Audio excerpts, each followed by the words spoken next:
Your favorite PGA and LPGA legends, pros and top instructors are right here every week on Next on the Tee. Join Chris as the greats of the game share their stories, insights and playing lessons. Now, back to Chris and more of the show. And now back in making his fifth appearance with me on the French Lick Resort guest line is Donnie Hammond. Let me remind you about Donnie's background. He was born in Frederick, Maryland, which is in the northern part of Maryland near the Virginia and West Virginia lines. Played his college golf at Jacksonville University, where he was a four-year letterman. As a sophomore, he finished seventh in the 1977 Sun Belt Championship, and as a senior, he won it by 6 strokes. He would go on to lead Jacksonville University to 2 Sun Belt Conference championships. He was a charter member of the Jacksonville University Sports Hall of Fame. Donnie earned his tour card by being a medalist at the 1982 PGA Tour qualifying tournament at TPC Sawgrass, winning that event by a record 14 strokes. Played on the PGA Tour from 1983 to 1998. He won twice on the regular tour at the 1986 Bob Hope Chrysler Classic and the 1989 Texas Open, where he came within 1 stroke of the all-time scoring record, having shot rounds of 65, 64, 65, 64 at Oak Hill. He won once on what was then the Buy.com Tour, which is now the Web.com Tour, at the 2000 Lakeland Classic. And over the course of Donnie's career, he's had 46 top 10 finishes. He's made the cut 70% of the time that he's teed it up, and I'm honored to have him back with me again here tonight on Next on the Tee. Hey, Donnie, thanks for coming back on the show. Hey, thank you, Chris. The 5th time, huh?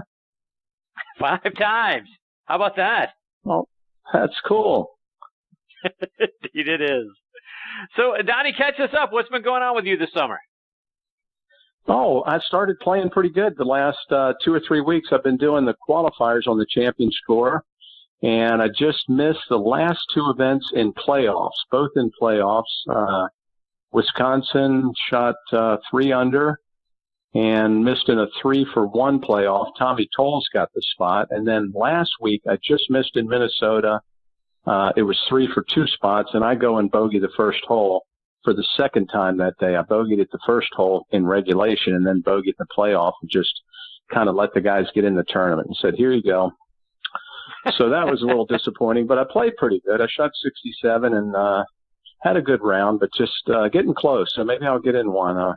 Got another one coming up this Tuesday up in the old, where the BC Open used to be, up in Binghamton. So feeling pretty good, starting to hit it pretty good. So might get lucky next week, hopefully. Yeah, hopefully. Yeah, we're pulling hard for you. So is that the goal, to kind of get back out on the Champions Tour on a regular basis? Well, I think I may do the tour school again, maybe one more year this year. You know, it starts toward the end of November, and then it's a 2-stage qualifier for the Champions Tour. So I may give it one more go this year if I'm still playing good in another 4 weeks or so. We'll see. But feels pretty good right now. No, that's great news. So, Donnie, I wanted to get your thoughts on what we saw a couple of weeks ago at the Open Championship from Jordan Spieth. There were some pretty big lows and highs for him over the course of that final round. We all know he started the day with a 3-stroke lead, goes out bogey 3 the first 4 holes, sort of giving that all away. When we get to 13 and he hits perhaps, the worst drive of his professional career, for you as a guy who's been in that arena, how do you go from where he was off the 13th tee to holding the claret jug just a little while later? How do you reverse it like that? I tell you, there's been very few guys that can go through a shot like that and be in a situation that perilous. It's just so awkward that you have to take a drop, then you have to figure out where you're going to go. Now you're, 230 yards away from the green. You can't even see the green because of the hill. There's thousands of people around you. You've just hit a terrible tee shot. And to be able to regroup like he did, it's just not a lot of players, I don't think, that would be able to do that. The thing that was so impressive was that he never had a look that he was going to lose that tournament. It was just, okay, where am I going to drop it? What's the line? Where are we going to hit it? And then he made that 7-footer for bogey. It could have been a 2-shot swing there, but that was, he just never had that look like I've given it away yet. And a lot of guys would have felt like they were beaten at that point, but he just hung in there, and that's kind of the player he he's become at such a young age, and it was really remarkable to watch. I've really enjoyed watching that tournament. And Donnie, I thought it was a genius move just to have the presence of mind to ask if the driving range was in play. Is that unheard of? I mean, I don't know that would have certainly wouldn't have crossed my mind. Is that something that, tour players, do you know that sort of stuff going in, what's inbounds, what's out of bounds, where my relief can come from and that sort of thing? Or was that something that, would not have occurred to most guys to even ask that question? I don't think he probably didn't know that. He there probably wasn't something on the, the local rules. You get a sheet every week that have the rules, but that was a situation where he had to go back on the line from where he took the drop straight back. So, I mean, he would have had to hit that 100 yards to the right to have the ball end up there. So there probably wasn't a situation on the local rules that mentioned the driving range. So he had to ask at the time. And, he had the wherewithal to be able to come up with that and go backwards. That's a lot of times the best thing to do when you take unplayable is go back, and sometimes you may have to go back 60 or 80 yards to be able to maybe clear a tree or shrubs or, any number of things that are in your way. And, he made the right call. He got it up in front of the green and was able to salvage a great bogey. So that was pretty cool. So, in your opinion, Donnie, that you mentioned the 7-footer that he makes for bogey there on 13. Was that the stroke? If that putt doesn't go in, does that probably cost him the golf tournament at that point? Was that an emotional lift, if you will? If you can get an emotional lift out of a bogey, was that a time that happens?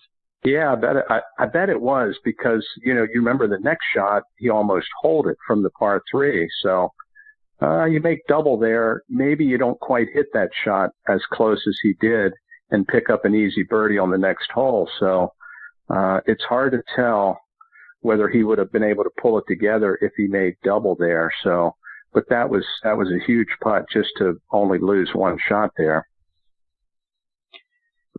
Where do you think that stretch of holes for him, that 14 through 17, the birdie, eagle, birdie run, where do you think that ranks in the history of golf? Because for me, it's got to be right up there with Jack Nicklaus's run at the 86 Masters. Jack was better because of who he is and where he was at that stage of his career in the setting there at Augusta National. And you were right in the middle of all of that, oh, by the way. But for a finishing stretch of holes in a major championship, where does what Jordan did rank? I think it ranks right up, at the top because of the adversity that he faced during the round. A lot of guys have shot, great rounds the last round, like Jack did at the Masters there, the 86. But that was just momentum all the way through the round. It's hard to think of a situation where someone makes a double on like 13 or 14 and then is able to birdie the last 3 or 4 holes. Maybe Charles Schwartzel at the Masters that year, I think he birdied the last 4 holes to win that tournament. But that was an excellent finish to come right up and steal that tournament, really, with 4 birdies. But it's hard to think of a situation where someone's made a double or triple and then, birdie or play 5 under the next 5 holes like Jordan did. That was incredible turnaround. The 92 Open Championship in Muirfield was your best finish in an Open. You ended up tied for 5th. You had a great second round. You shot 65 in the second round. Faldo won that year, holding off John Cook by a stroke. But it was sort of similar to what we saw. Faldo had a 4-stroke lead going into the final round, gave it all away, actually fell behind, I believe, by 2 strokes with 4 holes to play. So you were in the middle of that. What do you remember about that Open Championship? I remember that John Cook was poised to win that tournament. I was trying to hang in there. I'd say I had a chance with 9 holes to go. I thought maybe I needed to shoot a couple under, 2 or 3 under on the back. It was playing fairly tough too. The wind was kind of swirling a little bit. There was a decent wind out there, but Nick got behind and John Cook had hit the 17th green in 2 and ended up missing about maybe a 3-footer that I think at the time would have given him a 2 or 3 stroke lead. And then within I think 3 minutes of John missing that putt, Nick Faldo hits a 5-iron about 2 feet from the hole and birdies, I think 14 or 15. And then it was like a 1-stroke difference. I think Cook was still up. And then, Nick just hung in there and made another birdie. I think he birdied 17. I was standing right behind the green on 18 to watch the finish because I wanted to see how this thing was going to finish. And Nick drove it right down the middle of the fairway. And I think he hit 3-iron, hit this towering 3-iron that hit pretty close to the hole and then rolled just to the back of the green about 30 feet. And he, rolled it down there about a foot and tapped it in to win. And he had to par that 18th hole to win the tournament. It was just a great par because there were 2 fairway bunkers there that, kind of pretty close to the edge of the fairway. You had to drive it pretty straight on 18, hit 2 great shots and just, won the tournament. It was pretty impressive. And Donnie, you played in several PGA championships, tied for 11th in '86 at Inverness, and you were actually tied for 4th after 3 rounds. That's the year Bob Tway chipped in from the bunker and beat Greg Norman, who had a 4-stroke lead going into the final round, but shot 76 and lost by 2. But what do you remember about that PGA? Oh, the PGA at Inverness? Right. That was, I played with Payne Stewart the last day. And it was a great little course. I stayed with a friend up there in Toledo. It was a beautiful little golf course too, really well conditioned. And, I really liked that golf course, but Payne had it in that front right bunker on 18 there and holed the shot for birdie. He got into I think he finished top 10 with that shot. And then we were in there, just kind of getting cleaned up. We were getting ready to fly somewhere else. I think we were on the same flight, but we're sitting there watching Bob Tway's got the same shot, and Payne yells out, "That's an easy shot. You can make that one." And then 30 seconds later, he holds it out, and it goes in, and we're just looking at each other like, wow, what a finish. But that was one of those tournaments that, real disappointment for Greg that, one of the 3 or 4 tournaments that had to be a real letdown for him, that he was so close and wasn't able to win, one of the big ones again. Right. So Donnie, as we look ahead to this week's PGA Championships championship, have you had a chance? Have you ever played out at Quail Hollow? Yeah, I played there a couple of years when it was in Wachovia. Great course, beautiful clubhouse. Johnny's fantastic. The president of the club, such a great place to be for the week. And it's a really good layout too. I haven't really noticed too many of the changes that, Mr. Fazio made, but I understand that the course is in fantastic shape this week. So players can look forward to that. When you look at, the field, Rory has won there twice. He's also lost in a playoff there once to Ricky Fowler, finished tied for 4th in last year's event. Does having a level of success, Donnie, do you go in with a psychological edge over the rest of the field when you've had, as much success on a golf course as Rory's had there over the last several years? Yeah, I would say absolutely. I think, Quail Hollow is the kind of golf course set up for, big hitters like Rory, like Dustin Johnson, like about 70% of the tour these days, actually. The Brooks Koepka, guys that can bomb it out there, carry a few of the fairway bunkers. The pros that have had success there, like Ricky Fowler, Rory, Phil Mickelson's had a lot of good rounds there. This could be a kind of an interesting week if Phil gets off to a good start. I wouldn't count him out on that golf course. He's had some great tournaments over the years, and you never know what Phil's going to do. So, but like Jordan was talking about, Rory's might be the favorite, and that would be a pretty good pick. He seems to be coming into pretty good form right now, and he's hitting it really solid with the driver, and he's got a great history there. So if he gets off to a decent start, I think he'll be there toward the end of the tournament. And we know that, Rory has just gone through a change with his caddy. How much does that impact a player out on tour, Donnie? If you had to change, caddies or, guys you played with have changed caddies, how much of a disruption to a normal round, a normalcy going into a golf tournament does that kind of shake up? Sometimes it's a benefit for guys to get, a little fresh, change of perspective, and, you start thinking a little more for yourself than relying on your caddy, to kind of help you pull the club. And, players know how far they hit it. They know what they want to do with the putts. And sometimes, that can help. So I don't think it would be a negative, part of the game for Rory to come in with a new caddy. I know a lot of times if you have a caddy that you feel like he's just hanging in there, that he's only got maybe a few weeks on the bag. Usually you don't play that great those last couple weeks until you let him go. So it could be a good thing for Rory to have a fresh perspective here for the next couple weeks. Donnie, when you look at the four majors, where does the PGA fit? If you were to rank the four majors, I think, we as fans, we look at, the history of the Masters and the mystique around that, and we think very highly of it. The U.S. Open is obviously our country's national championship, the Open Championship being, the oldest and, where the game was, originated from. And then there's the PGA. Do you guys look at it, in any ranked order? Does the PGA come in fourth just because of, the nostalgia and the championships that the others represent? Yeah, I think it's a solid fourth, Chris. It's right there. It's the fourth one of the year, and it's kind of hard to go up against the Masters, the U.S. Open, and the Open.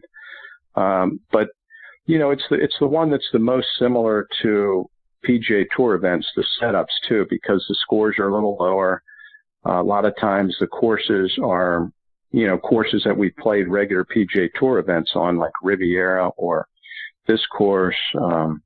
Whistling Straits would be one that we didn't really play tour events on, but, half the time it's on golf courses that the guys know a little bit.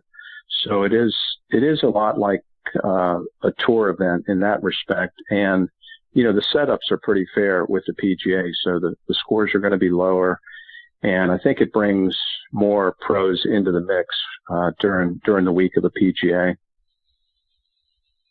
And it looks like they're gonna move the PGA, to May in 2019 when it's played up at Bethpage Black, and the Players Championship's going to get moved earlier into March. So they seem to be doing it so the PGA Tour can end its season by Labor Day and doesn't have the shadow of college football on Saturdays and the NFL on Sundays, later in the year. Do you think that's the right thing to do? Is that the right thing for the PGA Tour to do? Yeah, around? I think it is. I don't think you're going to see guys wearing as many shorts in May up in New York, though, next year for the tournament.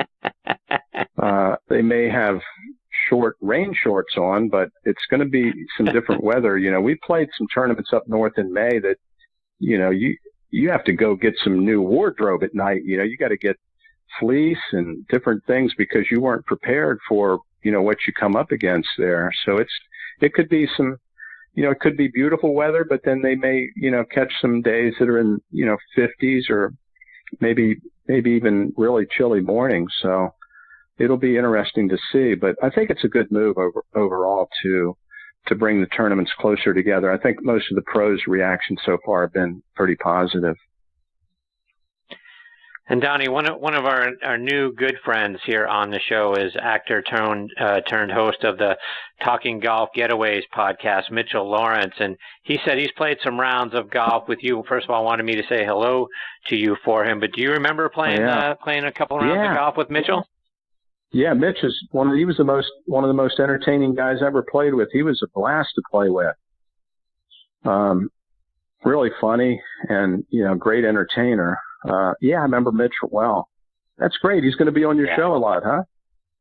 Yeah, Mitch came on a couple of weeks ago, and his brother Matthew has been on a few times, and we got Matt coming on the show here again in a couple of weeks. But yeah, Mitchell will be joining us again. He's fantastic. Both the Lawrence brothers are fantastic. I think the world of both of those guys, and they've both become great friends. So Mitchell asked me to be sure to pass along his hello to you.